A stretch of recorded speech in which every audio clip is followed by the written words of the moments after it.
안녕하세요. 저희는 순천향대학교 의예과 19학번 김영균, 신혜원, 김나희, 양지영입니다. 저희는 챕터 17 텔레메디슨에 대해서 발표할 것이고, 텔레메디슨 중에서 원격 의료의 도입 현황에 대해서 미국과 한국을 중심으로 발표를 하겠습니다. 먼저 목차는 크게 서론, 본론, 결론으로 나뉘어져 있고, 본론에는 비교 분석 방법과 원격 의료 정책 현황의 국가별 분석이 있겠습니다. 마무리에는 참고 문헌이 적혀져 있겠고, 서론부터 설명하도록 하겠습니다.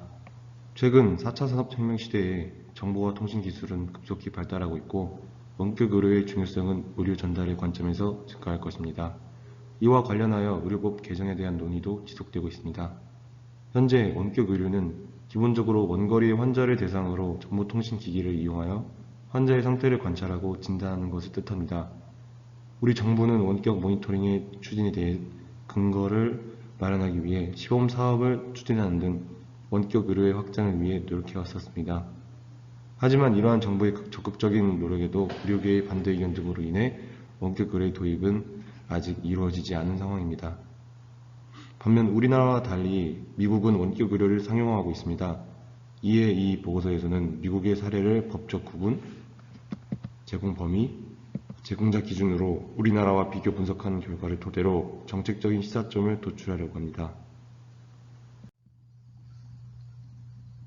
본론입니다.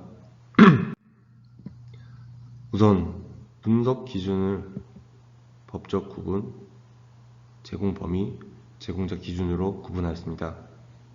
이는 현재 우리나라의 상황에 비추어 보았을 때 원격 의료에 대한 지원과 법적인 규정이 중요하다고 생각하여 법적인 지원을 기준으로 하여 선정하였습니다.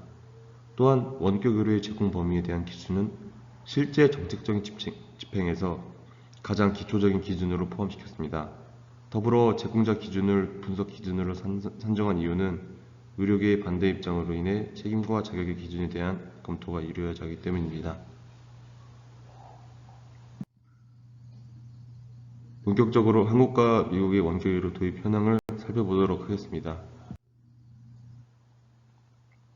대한민국의 의료법 제34조에는 의료인 사이의 원격 의료는 법적으로 허용되어 있다가 제1항에 시설과 장비를 갖춰야 한다는 것이 제2항에 원격 의료는 진료하는 의사의 의무가 제3항에 현지 의사의 책무에 대해서는 제4항에 명시되어 있습니다.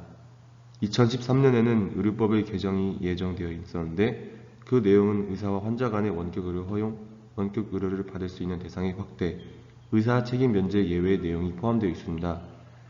하지만 현재 문제가 제기되고 있는 점은 원격 의료와 연관된 개인 건강에 대한 정보보호 관련 사항이 의료법에 포함되어 있지 않다는 것입니다. 다음으로 제공 범위를 보겠습니다. 현재 의료법에는 의료인이 원격 의료 대상자입니다. 하지만 의사와 환자 간 원격 의료일 경우 제공 범위는 다양해집니다. 따라서 의료법 개정안에서는 위험성이 낮은 재진 환자, 질병 관리가 자주 요구되는 환자 중 만성질환자 및 일정 기간 계속 치료 중인 정신질환자, 수술 치료 이후 관찰이 요구되는 재택 환자, 그리고 의료 접근성이 낮아 병의원 이용이 쉽지 않은 환자를 대상으로 명시하였습니다. 마지막으로 제공자 기준을 살펴보겠습니다. 현재 의료법 제34조 제3항에는 원격지 의사는 대면하여 치료한 경우와 같은 책임을 진다고 명시하고 있습니다. 제4항에서는 원격지 의사의 실수를 드러낼 만한 정확한 근거가 없으면 제3항에도 불구하고 책임은 현지 의사에 있다고 쓰여 있습니다. 그러나 의료법 개정안 제34조 제5항에서는 원격지 의사가 책임을 지지 않는 경우를 좀 더 추가하여 구체적으로 명시해줍니다. 환자가 장비가 준비되지 않은 경우, 원격지 의사의 지시를 환자가 이행하지 않은 경우, 원격지 의사의 지시에 의해 의사, 치과의사 또는 한의사가 의료행위를 한 후 원격지 의사의 실수를 드러낼 만한 명확한 근거가 없는 경우에는 원격지 의사에게 책임이 없다고 규정하고 있습니다. 미국의 경우 주별로 원격 의료에 관한 규정이 조금씩 다릅니다. 법적 구분부터 설명하자면 21개의 주에서만 원격 의료에 따른 민간보험을 들 수 있도록 파리티러를 제정했습니다. 또한 개인 의료정보를 위한 건강보험 정보 활용 및 책임에 관한 법 HPAA 외에 원격 의료를 통해 수집되는 환자의 정보에 관한 법률이 제정되지 않았습니다.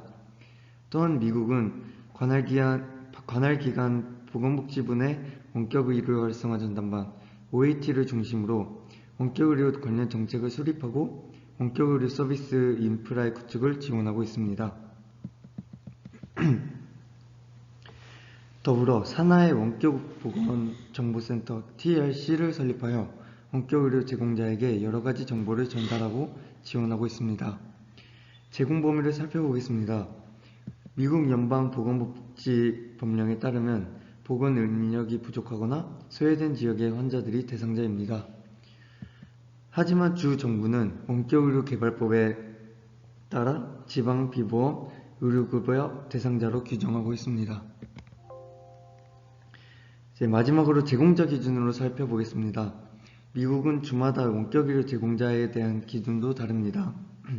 원격의료 제공자의 자격 기준은 주내 의료 행위와 주간 의료 행위에 따라 달라집니다. 주내에서 원격의료가 할 수 있는 의료인의 범위는 해당 주의 면허를 소지한 의사, 간호사, 의사보조사, 조산사, 임상심리치료사, 임상사회복지사, 식이영양 전문가 등이 포함되지만 주별로 허용 범위가 다양합니다. 주간 원격의료 자격 또한 주별로 다르므로 몇 가지 모델로 나뉩니다. 가장 우세한 모델은 해당 주의 주 면허를 소지하지 않으면 원격의료 행위가 불가하다는 것으로 현재 8개의 주를 제외하고는 모든 주에서 적용 중입니다. 의료 과실에 대한 책임도 주마다 다른데 거의 모든 주는 원격의료와 대면의료의 의료실을 같은 기준 아래 판단한다고 합니다. 마지막으로 결론입니다. 원격의료 법규에 관해 한국은 의료법 제34조 하나만을 가지고 있고 미국은 보건복지법령 균형재정법 주에서는 원격의료개발법이 있습니다. 관할기관은 한국은 보건복지부 보건의료정책과 미국은 국립원격보건정책정보센터와 산하 건강정책연결센터가 있습니다. 제공 범위에 관해서 대상자의 경우 한국과 미국에 큰 차이가 없는 것으로 확인되었습니다. 원격 의료 지역의 경우 한국은 제한이 없는 반면 미국은 전문의 부족 지역이 있거나 도시통계 지역 이외의 특정 시설 등으로 특정한 조건을 두어 제한적인 서비스를 제공하고 있습니다. 원격의료 서비스 제공자의 자격 기준에 관해서는 한국은 원격의료만을 위한 면허를 따로 소지하지 않고 있고 의료인 면허만 있으면 진료가 가능했습니다. 하지만 미국은 주내 면허 등 별도의 원격의료 면허가 존재했습니다. 제공자의 책임에 관해서는 미국과 한국 모두 대면 진료와 같은 책임을 묻는다는 것이 동일했습니다. 미국과 한국의 비교 분석해본 결과를 바탕으로 한국의 원격의료 정책의 시사점을 말씀드리겠습니다. 첫 번째로 정교한 법적 규정 마련의 필요성입니다. 한국과 달리 미국은 원격의료에 관한 법적 규정들이 매우 상세하게 규정되어 있었습니다. 원격의료 집행에 있어서 필요한 기준들과 조건들의 자세한 규칙을 의료법 시행령에 상세하게 달거나 원격의료에 한하여 특별법을 따로 만드는 등 정교한 법적 규정을 마련해야 합니다. 또한 개인 건강정보 보호와 관리, 감독 및 책임 등도 포함시켜야 할 것입니다. 둘째로 원격의료 전담부서 마련의 필요성입니다. 이는 원격의료에 대해 세밀하고 정밀한 계획이 선행되어야 원격의료가 허용되어 활성화되기 때문입니다. 미국은 주별로 원격의료에 대한 진행 상황이 다르기 때문에 전담부서에서 정확하게 세밀한 계획들을 만들고 환경적 조건에 따라 서로 다른 원격의료를 진행하였습니다. 우리나라도 각기 다른 상황에 맞추어 잘 활성화되려면 산하 기관이 필요할 것입니다. 셋째로 현재 제공 가능한 서비스들의 명확한 유형화와 구분의 필요성입니다. 우리나라는 미국보다 영토가 넓지 않기 때문에 의료 접근성 문제만을 가지고 원격 의료원을 진행시키면 큰 차질을 야기할 수 있습니다. 상황들과 의료 서비스들의 내용을 정확하게 파악하고 우리나라와 미국의 정책 경험들을 비교하여 현재 제공 가능한 서비스들로부터 명확하게 유형화하여 구분하는 것이 필요합니다. 마지막 넷째로 의료 서비스 제공자의 책임에 관한 정확한 규정의 필요성입니다. 의료 과실의 위험성, 개인정보 유출 가능성, 정보통신 사고로 인한 의료사고들이 일어날 수 있다는 것이 의료계 및 보건계가 원격 의료를 반대하는 가장 큰 이유입니다. 따라서 이런 부분에 대한 충분한 검증과 제공자의 책임에 대한 명확한 논의가 이루어져야 우리나라의 원격 의료가 자리매김할 수 있을 것입니다. 총평하자면 저희 총평은 아직 미흡한 부분들이 많이 존재하지만 원격 의료 서비스가 환자들과 의료계에 종사하는 사람들에게 도움이 될 수 있도록 정확하고 상세한 논의들을 거쳐 편리하고 안전한 차세대 서비스로 거듭나기 위해 큰 노력을 기울여야 한다는 것입니다. 저희가 참고한 참고 문헌입니다. 이상으로 발표를 마칩니다. 감사합니다.